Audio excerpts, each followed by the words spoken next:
Pakistani off spinner Saeed Ajmal, जिन्हें जादूगर भी कहा जाता है, उन्हें 2014 में बैन किया गया।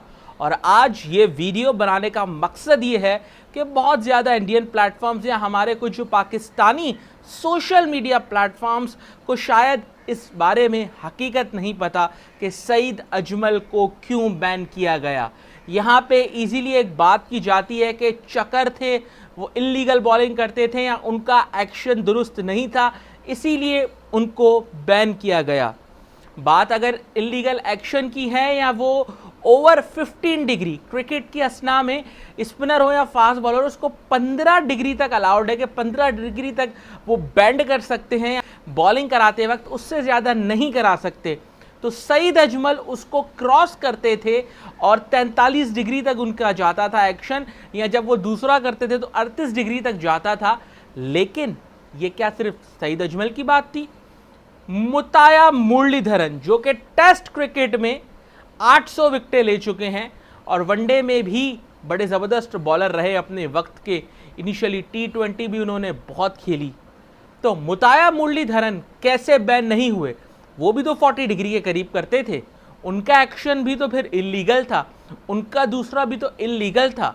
एक तरफ सईद अजमल को 4 से 5 साल इंटरनेशनल क्रिकेट खेलने के बाद रोक दिया जाता है और एक तरफ आपको मुताया मुरलीधरन तकरीबन 18 साल इंटरनेशनल क्रिकेट खेलते हुए नजर आते हैं।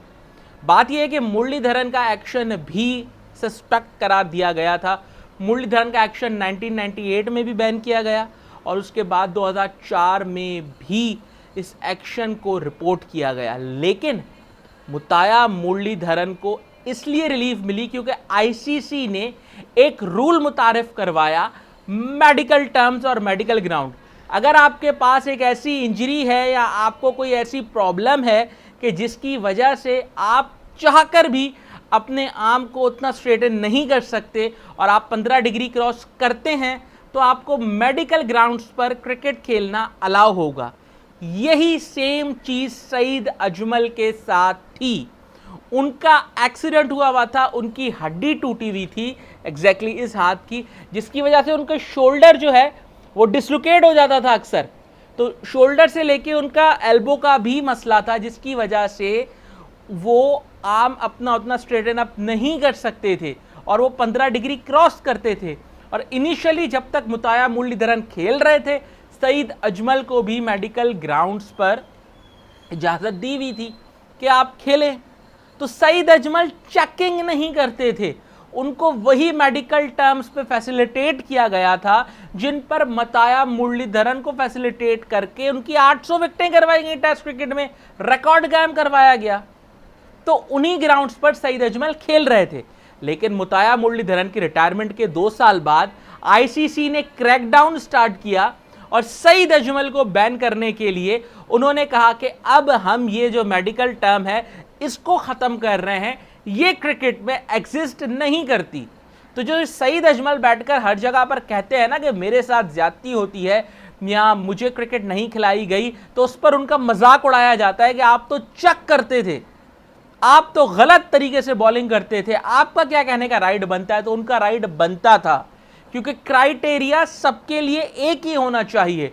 मुरलीधरन की ये हड्डी जो है वो शायद नेचुरली नहीं थी उनकी वो हड्डी, इसीलिए उनको मेडिकल ग्राउंड पर अलाउ किया गया। तो सईद अजमल को भी इसीलिए अलाउ किया गया था क्योंकि उनका एक्सीडेंट हुआ था, शोल्डर डिसलोकेटेड था या फिर एल्बो का उनका मसला था। तो जब आपने एक को अलाउ किया तो बाद में जाके आपने दूसरे को क्यों रोक दिया? यही चीज़ और यही डिफरेंस हमारे लोग नहीं समझ पाते। और आज ये वीडियो बनाने का मकसद भी सिर्फ यही बताना था कि Sayeed Ajmal was a hero, but उनको डिस्कार्ड किया गया क्योंकि ये कहीं नहीं होता कि हमने इतने अरसे के लिए ये रूल बनाया था, अब इस इतने अरसे के बाद ये रूल हम ख़त्म कर रहे हैं। मतलब जब तक मुरली खेल रहे थे तब तक ये रूल था, मुरली की रिटायरमेंट के 2 साल बाद ये रूल हम ख़त्म कर देंगे। तो उनका कहना जायज़ और वाजिब बनता है कि उनके साथ गलत हुआ।